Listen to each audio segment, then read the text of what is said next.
Hi എല്ലാവർക്കും നമസ്കാരം. PSC അവേഴ്സിൻ്റെ മറ്റൊരു വീഡിയോയിലേക്ക് എല്ലാവർക്കും സ്വാഗതം. അപ്പോൾ ഇന്നത്തെ വീഡിയോയിൽ നമ്മൾ PYQസിൻ്റെ റിലേറ്റഡ് ഫാക്ട്സാണ് ചെയ്യാൻ പോകുന്നത്. അപ്പോൾ നമുക്ക് ചോദ്യത്തിലേക്ക് കടക്കാം. ആദ്യത്തെ ചോദ്യം, ഇന്ത്യൻ ഭരണഘടനയിൽ ഭരണഘടനാ രൂപീകരണ വേളയിൽ ഒരു മൗലിക അവകാശമായി ഉൾപ്പെടുത്തുകയും പിന്നീട് 44ാം ഭരണഘടനാ ഭേദഗതിയിലൂടെ എടുത്തുമാറ്റപ്പെടുകയും ചെയ്ത അവകാശം താഴെ പറയുന്നവയിൽ ഏതെന്ന് തിരിച്ചറിയുക. അപ്പോൾ ആൻസർ സ്വത്തവകാശമാണ്. അപ്പോൾ നമുക്ക് ഇതിൻ്റെ റിലേറ്റഡ് ഫാക്ട്സിലേക്ക് പോകാം.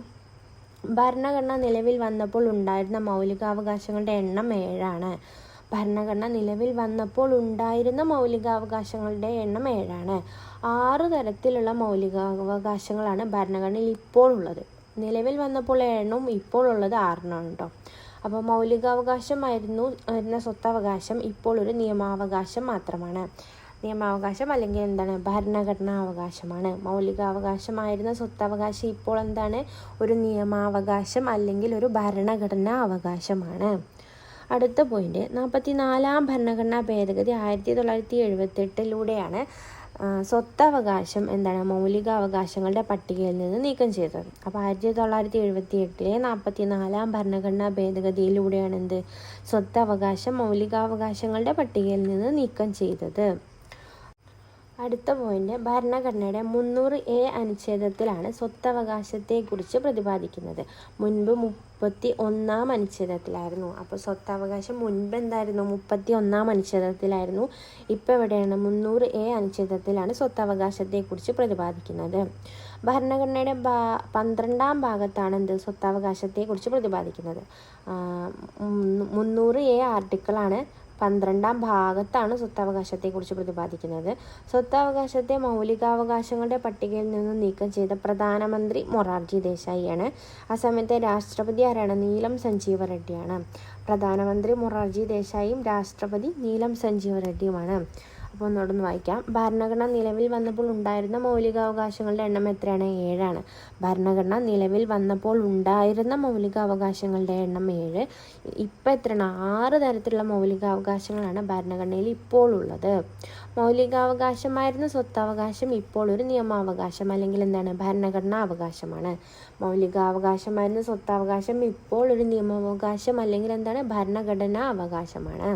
അടുത്ത പോയിന്റ്, 1978 44ാം ഭരണഘടനാ ഭേദഗതിയിലൂടെയാണ് എന്ത്, സ്വത്തവകാശം മൗലികാവകാശങ്ങളുടെ പട്ടികയിൽ നിന്ന് നീക്കം ചെയ്തത്. അടുത്ത പോയിന്റ്, ഭരണഘടനയുടെ 300A അനുച്ഛേദത്തിലാണ് സ്വത്തവകാശത്തെക്കുറിച്ച് പ്രതിപാദിക്കുന്നത്. മുൻപ് എവിടെയായിരുന്നു, മുൻപ് 31ാം ആർട്ടിക്കിളിലായിരുന്നു. ഭരണഘടന 300A ആർട്ടിക്കിളിലാണ് സ്വത്തവകാശത്തെക്കുറിച്ച് ഇപ്പോൾ പറയുന്നത്. മുൻപ് 31ാം ആർട്ടിക്കിളിലായിരുന്നു. അടുത്ത പോയിന്റ്, ഭരണഘടനയുടെ 12ാം ഭാഗത്താണ് സ്വത്തവകാശത്തെക്കുറിച്ച് പ്രതിപാദിക്കുന്നത്. ഭരണഘടനയുടെ 12ാം ഭാഗത്താണ് സ്വത്തവകാശത്തെക്കുറിച്ച് പ്രതിപാദിക്കുന്നത്. പിന്നെ അടുത്ത പോയിന്റ്, സ്വത്തവകാശത്തെ മൗലികാവകാശങ്ങളുടെ പട്ടികയിൽ നിന്ന് നീക്കം ചെയ്ത സമയത്ത് പ്രധാനമന്ത്രി മൊറാർജി ദേശായിയാണ്. രാഷ്ട്രപതി ആരാണ്, നീലം സഞ്ജീവ റെഡ്ഡിയാണ്. രാഷ്ട്രപതി ആരാണ്, നീലം സഞ്ജീവ റെഡ്ഡിയാണ്. അപ്പോൾ അടുത്ത ചോദ്യം, താഴെ പറയുന്നവയിൽ ഏത് വകുപ്പിനെയാണ് ഡോക്ടർ BR അംബേദ്കർ ഇന്ത്യൻ ഭരണഘടനയുടെ ആത്മാവ് എന്ന് വിശേഷിപ്പിച്ചത്? ആൻസർ വരുന്നത് എന്താണ്, 32ാം വകുപ്പാണ്. ഡോക്ടർ BR അംബേദ്കർ ഇന്ത്യൻ ഭരണഘടനയുടെ ആത്മാവ് എന്ന് വിശേഷിപ്പിച്ചത് 32ാം വകുപ്പിനെയാണ്. അപ്പോൾ ഡോക്ടർ BR അംബേദ്കർ ഈ 32ാം വകുപ്പിനെ കുറിച്ചൊരു കോട്ട് പറയുന്നുണ്ട്. അത് ഒന്നുകൂടി പറയാം. ഈ ഭരണഘടനയിൽ ഏറ്റവും പ്രധാനപ്പെട്ട വകുപ്പ് ഏതാണെന്ന് ചോദിച്ചാൽ എൻ്റെ ഉത്തരം ഭരണഘടനാപരമായ പരിഹാരം കാണാനുള്ള അവകാശം എന്നതാണ്. ഇത് ഇന്ത്യൻ ഭരണഘടനയുടെ ഹൃദയവും ആത്മാവുമാണ് എന്ന് പറഞ്ഞത് ആരാണ്, ഡോക്ടർ BR അംബേദ്കർ ആണ്. എന്തിനെക്കുറിച്ച്, 32ാം വകുപ്പിനെ കുറിച്ചാണ് അദ്ദേഹം ഇങ്ങനെ പറഞ്ഞത്. ഒന്നുകൂടെ വായിക്കാം. ഈ ഭരണഘടനയിൽ ഏറ്റവും പ്രധാനപ്പെട്ട വകുപ്പ് ഏതാണെന്ന് ചോദിച്ചാൽ എൻ്റെ ഉത്തരം ഭരണഘടനാപരമായ പരിഹാരം കാണാനുള്ള അവകാശം എന്നതാണ്. ഇത് ഇന്ത്യൻ ഭരണഘടനയുടെ ഹൃദയവും ആത്മാവുമാണ്. അപ്പോൾ 32ാം വകുപ്പിനെ കുറിച്ച് കൂടുതൽ പറയാം. മൗലികാവകാശ ലംഘനങ്ങൾ നടക്കുമ്പോൾ അവയുടെ സംരക്ഷണത്തിന് സുപ്രീം കോടതിയും ഹൈക്കോടതിയും പുറപ്പെടുവിക്കുന്ന ഉത്തരവാണ് റിട്ട്. എന്താണ്, മൗലികാവകാശ ലംഘനങ്ങൾ നടക്കുമ്പോൾ അവയുടെ സംരക്ഷണത്തിന് സുപ്രീം കോടതിയും ഹൈക്കോടതികളും പുറപ്പെടുവിക്കുന്ന ഉത്തരവാണെന്ത്, റിട്ടുകൾ. അടുത്ത പോയിന്റ്, റിട്ട് എന്ന ആശയം ഇന്ത്യ കടമെടുത്തിരിക്കുന്ന രാജ്യം എവിടുന്നാണ്, ബ്രിട്ടൻ എന്നാണ്. റിട്ട് എന്ന ആശയം ഇന്ത്യ കടമെടുത്തിരിക്കുന്ന എവിടുന്നാണ്, ബ്രിട്ടനിൽ നിന്നാണ്. റിട്ട് ബ്രിട്ടൻ ഇന്ത്യ കടമെടുത്തു. അപ്പോൾ ഈ സുപ്രീം കോടതിയുടെ റിട്ട് പുറപ്പെടുവിക്കാനുള്ള ആർട്ടിക്കിളാണ് 32. സുപ്രീം കോടതിക്ക് റിട്ട് പുറപ്പെടുവിക്കാനുള്ള ആർട്ടിക്കിൾ ഏതാണ്? 32 സുപ്രീം കോടതി ആർട്ടിക്കിൾ 32. ഹൈക്കോടതിക്ക് റിട്ട് പുറപ്പെടുവിക്കാനുള്ള ആർട്ടിക്കിൾ ഏതാണ്? 226. അപ്പോൾ സുപ്രീം കോടതി 32 ആർട്ടിക്കിൾ പ്രകാരം റിട്ട് പുറപ്പെടുവിക്കുന്നു. ഹൈക്കോടതി 226 ആർട്ടിക്കിൾ പ്രകാരമാണ് റിട്ട് പുറപ്പെടുവിക്കുന്നത്. അടുത്ത പോയിന്റ്, ഇന്ത്യൻ ഭരണഘടന ഉറപ്പു നൽകുന്ന റിട്ടുകളുടെ എണ്ണം എത്രയാണ്? 5 എണ്ണമാണ്. ഇന്ത്യൻ ഭരണഘടന ഉറപ്പു നൽകുന്ന റിട്ടുകളുടെ എണ്ണം 5. അപ്പോൾ ആ റിട്ടുകൾ ഏതൊക്കെയാണെന്ന് നോക്കാം. 1 ഹേബിയസ് കോർപ്പസ് ആണ്, 2 മാൻഡമസ്, 3 പ്രൊഹിബിഷൻ, 4 സെർഷ്യോററി, 5 കോവാറൻറ്റോ. ഏതൊക്കെയാണ്? Habeas corpus, mandamus, prohibition, certiorari, quo warranto. അപ്പോൾ ഒന്നുകൂടെ വായിക്കാം. ഈ ഭരണഘടനയിൽ ഏറ്റവും പ്രധാനപ്പെട്ട വകുപ്പ് ഏതാണെന്ന് ചോദിച്ചാൽ എൻ്റെ ഉത്തരം ഭരണഘടനാപരമായ പരിഹാരം കാണാനുള്ള അവകാശം എന്നതാണ്. ഇത് ഇന്ത്യൻ ഭരണഘടനയുടെ ഹൃദയവും ആത്മാവുമാണ് എന്ന് പറഞ്ഞതാരാണ്? ഡോക്ടർ BR അംബേദ്കറാണ് പറഞ്ഞത്. അപ്പോൾ മൗലികാവകാശ ലംഘനങ്ങൾ നടക്കുമ്പോൾ അവയുടെ സംരക്ഷണത്തിന് സുപ്രീം കോടതിയും ഹൈക്കോടതിയും പുറപ്പെടുവിക്കുന്ന ഉത്തരവാണ് റിട്ട്. എന്താണ് റിട്ട്? മൗലികാവകാശ ലംഘനങ്ങൾ നടക്കുമ്പോൾ അവയുടെ സംരക്ഷണത്തിന് സുപ്രീം കോടതിയും ഹൈക്കോടതിയും പുറപ്പെടുവിക്കുന്ന ഉത്തരവുകളാണ് റിട്ടുകൾ. റിട്ട് എന്ന ആശയം ഇന്ത്യ കടമെടുത്തിരിക്കുന്ന എവിടെ നിന്നാണ്? ബ്രിട്ടനിൽ നിന്നാണ്. രണ്ടിലൊരു ടാണ്ട് അങ്ങനെ ഓർത്തിരിക്കുക കേട്ടോ. Writ Britain. അപ്പോൾ സുപ്രീം കോടതി റിട്ട് പുറപ്പെടുവിക്കുന്ന ആർട്ടിക്കിളാണ് 32. സുപ്രീം കോടതി ഏതാണ്? 32. ഹൈക്കോടതി റിട്ട് പുറപ്പെടുവിക്കുന്ന ആർട്ടിക്കിളാണിത് 226. അപ്പോൾ സുപ്രീം കോടതി 32, ഹൈക്കോടതി 226. അടുത്ത പോയിന്റ്, ഇന്ത്യൻ ഭരണഘടന ഉറപ്പു നൽകുന്ന റിട്ടുകളുടെ എണ്ണം 5. ഇന്ത്യൻ ഭരണഘടന ഉറപ്പു നൽകുന്ന റിട്ടുകളുടെ എണ്ണം എത്രയാണ്? 5. അപ്പോൾ ആ 5 റിട്ടുകളാണ് habeas corpus, mandamus, prohibition, certiorari, quo warranto. ഏതൊക്കെയാണ്? Habeas corpus, mandamus, prohibition, certiorari, quo warranto. അപ്പോൾ നമുക്ക് അടുത്ത ചോദ്യത്തിലേക്ക് പോകാം. വിവരാവകാശ നിയമം ഇന്ത്യൻ പാർലമെൻറ്റ് ഏത് വർഷമാണ് പാസ്സാക്കിയത്? ആൻസർ വരുന്നത് 2005. അപ്പോൾ ആദ്യത്തെ പോയിന്റ്, നമ്മുടെ ജനാധിപത്യത്തിൻ്റെ സൂര്യതേജസ് എന്നറിയപ്പെടുന്നത് എന്താണ്? വിവരാവകാശ നിയമമാണ്. നമ്മുടെ ജനാധിപത്യത്തിൻ്റെ സൂര്യതേജസ് എന്നറിയപ്പെടുന്നത് എന്താണ്? വിവരാവകാശ നിയമമാണ്. വിവരാവകാശ നിയമം രൂപീകരിക്കാൻ കാരണമായ സംഘടന ഏതാണ്? MKSS ആണ്, അതായത് മസ്ദൂർ കിസാൻ ശക്തി സംഘടൻ. വിവരാവകാശ നിയമം രൂപീകരിക്കാൻ കാരണമായ സംഘടനയാണ് MKSS, മസ്ദൂർ കിസാൻ ശക്തി സംഘടൻ. രാജസ്ഥാൻ ആസ്ഥാനമായി നിലവിൽ വന്ന തൊഴിലാളികളുടെയും കർഷകരുടെയും കൂട്ടായ്മയാണ് MKSS. എവിടെയാണ്? രാജസ്ഥാൻ ആസ്ഥാനമായി നിലവിൽ വന്ന തൊഴിലാളികളുടെയും കർഷകരുടെയും കൂട്ടായ്മയാണ് MKSS. അടുത്ത പോയിന്റ്, ഈ നിയമം നിലവിൽ വന്നതോടെ അപ്രസക്തമായ നിയമമാണിത്. Freedom of information act 2002. ഈ നിയമം നിലവിൽ വന്നതോടെ അപ്രസക്തമായ നിയമമാണിത്. Freedom of information act 2002. അടുത്ത point, freedom of information act ഇന്ത്യയിലെ വിവരാവകാശ നിയമത്തിന് മുൻഗാമി എന്നാണ് അറിയപ്പെടുന്നത്. അപ്പോൾ ഇന്ത്യയിലെ വിവരാവകാശ നിയമത്തിൻ്റെ മുൻഗാമി എന്നറിയപ്പെടുന്ന നിയമം ഏതാണ്? ഫ്രീഡം ഓഫ് ഇൻഫർമേഷൻ ആക്ട് ആണ്. ഫ്രീഡം ഓഫ് ഇൻഫർമേഷൻ ആക്ട് 2002 ഇന്ത്യയിലെ വിവരാവകാശ നിയമത്തിൻ്റെ മുൻഗാമി എന്നറിയപ്പെടുന്നത്. അടുത്ത പോയിന്റ്, ലോകത്ത് ആദ്യമായി വിവരാവകാശം നിലവിൽ വന്ന രാജ്യം ഏതാണ്? സ്വീഡനാണ്. എന്നാ വന്നത്? 1766. ലോകത്ത് ആദ്യമായി വിവരാവകാശം നിലവിൽ വന്ന രാജ്യം ഏതാണ്? സ്വീഡനാണ്. വന്നതെന്നാണ് 1766. ഒന്നുകൂടെ വായിക്കാം. വിവരാവകാശ നിയമം ഇന്ത്യൻ പാർലമെൻറ്റ് പാസ്സാക്കിയത് 2005. വളരെ ഇമ്പോർട്ടൻ്റ് ആയ ചോദ്യമാണ്. എല്ലാ പ്രിലിംസിലും ഏകദേശം കണ്ടുവരുന്നൊരു ചോദ്യമാണ് കേട്ടോ അത്. അപ്പോൾ അടുത്ത പോയിന്റ്, നമ്മുടെ ജനാധിപത്യത്തിൻ്റെ സൂര്യ തേജസ് എന്നറിയപ്പെടുന്നത് എന്താണ്? വിവരാവകാശ നിയമമാണ്. നമ്മുടെ ജനാധിപത്യത്തിൻ്റെ സൂര്യ തേജസ് എന്നറിയപ്പെടുന്നത് വിവരാവകാശ നിയമമാണ്. അടുത്ത പോയിന്റ്, വിവരാവകാശ നിയമത്തെ രൂപീകരിക്കാൻ കാരണമായ സംഘടനയാണ് MKSS, അതായത് മസ്ദൂർ കിസാൻ ശക്തി സംഘടൻ. എന്താണ്? വിവരാവകാശ നിയമം രൂപീകരിക്കാൻ കാരണമായ സംഘടനയാണ് MKSS, അതായത് മസ്ദൂർ കിസാൻ ശക്തി സംഘടൻ. അടുത്ത പോയിന്റ്, രാജസ്ഥാൻ ആസ്ഥാനമായി നിലവിൽ വന്ന തൊഴിലാളികളുടെയും കർഷകരുടെയും കൂട്ടായ്മയാണ് MKSS. രാജസ്ഥാൻ ആസ്ഥാനമായി നിലവിൽ വന്ന തൊഴിലാളികളുടെയും കർഷകരുടെയും കൂട്ടായ്മയാണ് MKSS. അടുത്ത പോയിന്റ്, ഈ നിയമം നിലവിൽ വന്നതോടെ അപ്രസക്തമായ നിയമമാണ് ഫ്രീഡം ഓഫ് ഇൻഫർമേഷൻ ആക്ട് 2002. ഈ നിയമം നിലവിൽ വന്നതോടെ അപ്രസക്തമായ നിയമമാണ് ഇത് ഫ്രീഡം ഓഫ് ഇൻഫർമേഷൻ ആക്ട് 2002. അപ്പോൾ ഇതെന്താണ് അറിയപ്പെടുന്നത്? ഇന്ത്യയിലെ വിവരാവകാശ നിയമത്തിൻ്റെ മുൻഗാമി എന്നറിയപ്പെടുന്ന നിയമമാണിത് ഫ്രീഡം ഓഫ് ഇൻഫർമേഷൻ ആക്ട്. ഇന്ത്യയിലെ വിവരാവകാശ നിയമത്തിൻ്റെ മുൻഗാമി എന്നറിയപ്പെടുന്നതാണ് ഫ്രീഡം ഓഫ് ഇൻഫർമേഷൻ ആക്ട് 2002. അടുത്ത പോയിന്റ്, ലോകത്ത് ആദ്യമായി വിവരാവകാശം നിലവിൽ വന്ന രാജ്യമാണിത് സ്വീഡൻ. എന്നാണ് വന്നത്? 1766. ലോകത്ത് ആദ്യമായിട്ട് വിവരാവകാശം നിലവിൽ വന്ന രാജ്യം സ്വീഡനാണ്. 1766.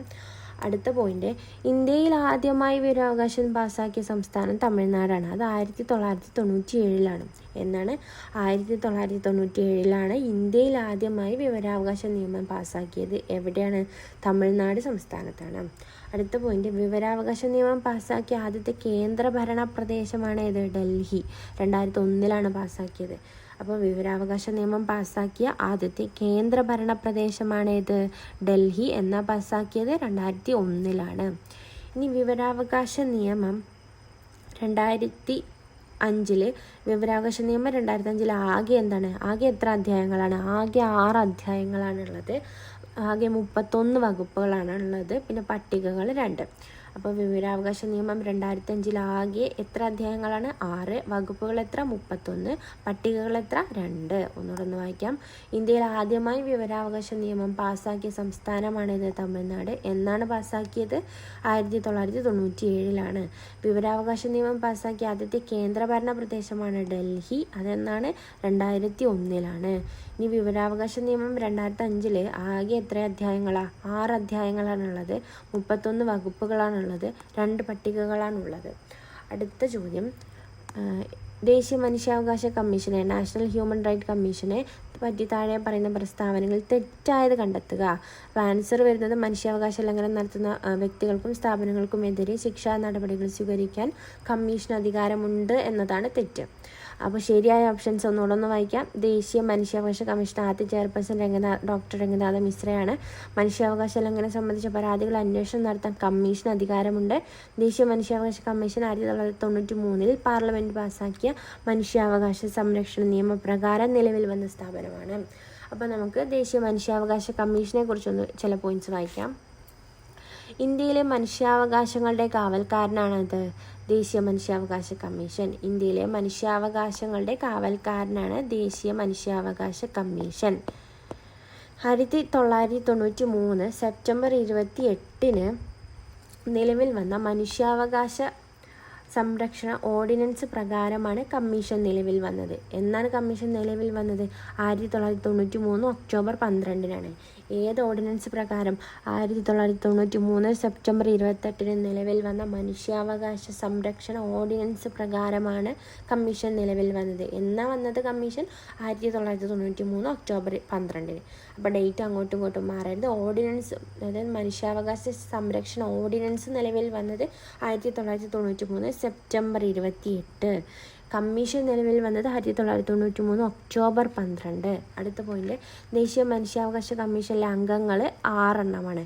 ഒരു ചെയർപേഴ്സണും 5 സ്ഥിരാംഗങ്ങളുമാണ്. ടോട്ടൽ 6 അംഗങ്ങളാണുള്ളത്. ദേശീയ മനുഷ്യാവകാശ കമ്മീഷനിൽ എത്ര അംഗങ്ങളാണ്? 6 അംഗങ്ങളാണുള്ളത്. ഒരു ചെയർപേഴ്സണും 5 സ്ഥിരാംഗങ്ങളുമാണുള്ളത്. അടുത്ത പോയിന്റ്, ദേശീയ മനുഷ്യാവകാശ കമ്മീഷനിലെ ആദ്യ ചെയർമാനാണ് ജസ്റ്റിസ് രംഗനാഥ മിശ്ര. ദേശീയ മനുഷ്യാവകാശ കമ്മീഷനിലെ ആദ്യ ചെയർമാനാണ് ജസ്റ്റിസ് രംഗനാഥ മിശ്ര. അടുത്ത പോയിന്റ്, ദേശീയ മനുഷ്യാവകാശ കമ്മീഷൻ ചെയർമാനായ മലയാളിയാണിത് ജസ്റ്റിസ് KG ബാലകൃഷ്ണൻ. ദേശീയ മനുഷ്യാവകാശ കമ്മീഷൻ ചെയർമാനായ മലയാളിയാണ് ആര്? Justice KG Balakrishnan. അപ്പോൾ അടുത്ത ഒന്നുകൂടെ വായിക്കാം. ദേശീയ മനുഷ്യാവകാശ കമ്മീഷൻ ഇന്ത്യയിലെ മനുഷ്യാവകാശങ്ങളുടെ കാവൽക്കാരനാണിത് ദേശീയ മനുഷ്യാവകാശ കമ്മീഷൻ. 1993 സെപ്റ്റംബർ 28 നിലവിൽ വന്ന മനുഷ്യാവകാശ സംരക്ഷണ ഓർഡിനൻസ് പ്രകാരമാണ് കമ്മീഷൻ നിലവിൽ വന്നത്. കമ്മീഷൻ എന്നാ വന്നത്? 1993 ഒക്ടോബർ 12 കമ്മീഷൻ നിലവിൽ വന്നത്. അടുത്ത പോയിന്റ്, ദേശീയ മനുഷ്യാവകാശ കമ്മീഷനിലെ അംഗങ്ങൾ, ടോട്ടൽ അംഗങ്ങൾ 6 എണ്ണമാണ്. ഒരു ചെയർപേഴ്സണും 5 സ്ഥിര അംഗങ്ങളും കൂടിയാണ്. അടുത്ത പോയിന്റ്, ദേശീയ മനുഷ്യാവകാശ കമ്മീഷൻ ആദ്യ ചെയർമാൻ ജസ്റ്റിസ് രംഗനാഥ മിശ്രയാണ്. ആദ്യ ചെയർമാൻ ആരാണ്? ജസ്റ്റിസ് രംഗനാഥ മിശ്രയാണ്. പിന്നെ അടുത്ത പോയിന്റ്, ദേശീയ മനുഷ്യാവകാശ കമ്മീഷൻ ചെയർമാനായ ഫസ്റ്റ് മലയാളിയാണ് justice KG Balakrishnan. Justice KG ബാലകൃഷ്ണനാണ് എന്ത് ദേശീയ മനുഷ്യാവകാശ കമ്മീഷൻ ചെയർമാനായ മലയാളി.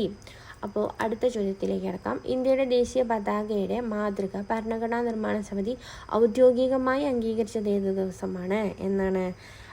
1947 ജൂലൈ 22 ഔദ്യോഗികമായി അംഗീകരിച്ചത്. അപ്പോൾ ദേശീയ പതാകയെക്കുറിച്ച് പറയാം. ദേശീയ പതാകകളെക്കുറിച്ചുള്ള പഠനമാണ് എന്ത്? വെക്സിലോളജി. ദേശീയ പതാകകളെക്കുറിച്ചുള്ള പഠനമാണ് വെക്സിലോളജി. അടുത്ത പോയിന്റ്, ഇന്ത്യൻ ദേശീയ പതാകയുടെ ശില്പിയാണ് പിംഗലി വെങ്കയ്യ. അദ്ദേഹം ആന്ധ്രാപ്രദേശുകാരനാണ്. ഇന്ത്യൻ ദേശീയ പതാകയുടെ ശില്പിയാണ് പിംഗലി വെങ്കയ്യ, ആന്ധ്രാപ്രദേശ് സ്വദേശിയാണ്. പിന്നെ അടുത്ത പോയിന്റ്, പതാകയിലെ ആകെ നിറങ്ങൾ എത്രയാണ്? 4 ആകെ നിറം. ഏതൊക്കെയാണ്? കുങ്കുമം, വെള്ള, പച്ച, നേവി ബ്ലൂ. പതാകയിലെ ആകെ നിറങ്ങൾ 4: കുങ്കുമം, വെള്ള, പച്ച, നേവി ബ്ലൂ. അടുത്ത പോയിന്റ്, പതാകയിലെ കുങ്കുമ നിറം പ്രതിനിധീകരിക്കുന്നത് എന്തിനാണ്? ധൈര്യത്തിനെയും ത്യാഗത്തിനുമാണ് പതാകയിലെ കുങ്കുമ നിറം പ്രതിനിധീകരിക്കുന്നത്. എന്തിനൊക്കെയാണ്? ധൈര്യത്തിനെയും ത്യാഗത്തെയുമാണ് പതാകയിലെ കുങ്കുമ നിറം പ്രതിനിധീകരിക്കുന്നത്. അപ്പോൾ വെള്ള നിറം എന്തിനാണ് പ്രതിനിധീകരിക്കുന്നത്? വെള്ളം നമുക്ക് എല്ലാവർക്കും അറിയാം, സമാധാനം, സത്യം, പരിശുദ്ധി, സമത്വം എന്നിവയൊക്കെയാണ് എന്ത്? വെള്ള നിറം പ്രതിനിധീകരിക്കുന്നത്. അടുത്തത് പച്ച നിറം എന്തിനെയാണ്? സമ്പദ് സമൃദ്ധിയെയും ഫലഭൂയിഷ്ഠതയെയുമാണ് പ്രതിനിധീകരിക്കുന്നത്. പച്ച നിറം എന്തിനെയാണ്? സമ്പദ് സമൃദ്ധിയെയും ഫലഭൂയിഷ്ഠതയെയുമാണ് പ്രതിനിധീകരിക്കുന്നത്. അപ്പോൾ അടുത്ത പോയിന്റ്, അശോക ചക്രം എന്തിനെയാണ് പ്രതിനിധീകരിക്കുന്നത്? അത് പുരോഗതിയെയും ചലനാത്മകതയെയുമാണ് പ്രതിനിധീകരിക്കുന്നത്. അശോക ചക്രം എന്തിനെയാണ്? പുരോഗതിയെയും ചലനാത്മകതയെയുമാണ് പ്രതിനിധീകരിക്കുന്നത്. അപ്പോൾ അടുത്ത പോയിന്റ്, ത്രിവർണ്ണ പതാക ആദ്യം ഉയർത്തിയത് 1906 കൊൽക്കത്തയിലാണ്. ത്രിവർണ്ണ പതാക ആദ്യം ഉയർത്തിയത് എവിടെയാണ്? കൊൽക്കത്തയിലാണ്, 1906. അടുത്ത പോയിന്റ്, ഇന്ത്യയുടെ ഫ്ലാഗ് കോഡ് നിലവിൽ വന്നത് 2002 ജനുവരി 26. അപ്പോൾ ഇന്ത്യയുടെ ഫ്ലാഗ് കോഡ് എന്നാണ് നിലവിൽ വന്നത് 2002 ജനുവരി 26. ഒന്നുകൂടെ വായിക്കാം. ദേശീയ പതാകകളെ കുറിച്ചുള്ള പഠനം വെക്സിലോളജിയാണ്. പഠനം എന്താണ്? വെക്സിലോളജി. എന്തിനെക്കുറിച്ചുള്ള പഠനമാണ്? ദേശീയ പതാകകളെ കുറിച്ചുള്ള പഠനമാണ് വെക്സിലോളജി. ഇന്ത്യൻ ദേശീയ പതാകയുടെ ശില്പിയാണ് ആര്? പിംഗലി വെങ്കയ്യ, ആന്ധ്രാപ്രദേശ് സ്വദേശിയാണ്. അടുത്ത പോയിന്റ്, പതാകയിലെ ആകെ നിറങ്ങൾ എത്രയാണ്? 4 നിറമാണുള്ളത്. ഏതൊക്കെയാണ്? കുങ്കുമം, വെള്ള, പച്ച, നേവി ബ്ലൂ. അല്ലെ അടുത്ത പോയിന്റ്, പതാകയിലെ കുങ്കുമ നിറം പ്രതിനിധീകരിക്കുന്നത് ധൈര്യത്തിനെയും ത്യാഗത്തെയുമാണ്. പതാകയിലെ കുങ്കുമ നിറം ധൈര്യം, ത്യാഗം എന്നിവയെ പ്രതിനിധീകരിക്കുന്നു. അടുത്ത പോയിന്റ്, വെള്ള നിറം എന്തിനെയാണ്? സമാധാനം, സത്യം, പരിശുദ്ധി, സമത്വം എന്നിവയാണ് വെള്ള നിറം പ്രതിനിധീകരിക്കുന്നത്. ഏതൊക്കെയാണ്? സമാധാനം, സത്യം, പരിശുദ്ധി, സമത്വം. പച്ച നിറം എന്തിനൊക്കെയാണ് പ്രതിനിധീകരിക്കുന്നത്? സമ്പദ് സമൃദ്ധിയെയും ഫലഭൂയിഷ്ഠതയെയുമാണ് പ്രതിനിധീകരിക്കുന്നത്. പച്ച സമ്പദ് സമൃദ്ധിയെയും ഫലഭൂയിഷ്ഠതയുമാണ് പ്രതിനിധീകരിക്കുന്നത്. പിന്നെ അശോക ചക്രം എന്തിനെയാണ് പ്രതിനിധീകരിക്കുന്നത്? പുരോഗതിയെയും ചലനാത്മകതയെയുമാണ് അശോക ചക്രം പ്രതിനിധീകരിക്കുന്നത്.